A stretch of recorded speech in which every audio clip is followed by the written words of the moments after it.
Ready. అదిరిపోయే chicken curry చేసేద్దాం, వచ్చేయండి.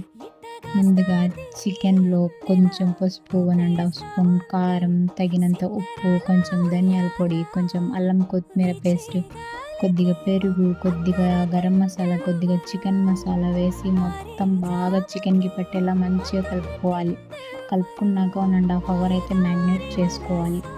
తర్వాత స్టవ్ మీద ఒక గిన్నె పెట్టుకొని తగినంత ఆయిల్ వేసుకొని పొడవుగా తరిగిన ఉల్లిపాయలు మంచిగా వేయించుకోవాలి. కొంచెం కరివేపాకు, తరిగిన టమోటాలు వేసుకోవాలి. తర్వాత మనం మ్యాగ్నేట్ చేసిన చికెన్ని కూడా వేసి మంచిగా కలుపుకోవాలి. కలుపుకున్న తర్వాత మూత పెట్టి 20 నిమిషాలు మంచిగా ఉడకబెట్టుకోవాలండి. ఆ తర్వాత లాస్ట్లో కొంచెం కొత్తిమీర వేసుకొని తింటే స్వర్గమే. ఒక్కసారి ట్రై చేసి ఎలా వచ్చిందో కామెంట్ చేయండి. అండ్ నా ఛానల్ని సబ్స్క్రైబ్ చేసుకోండి. బాయ్.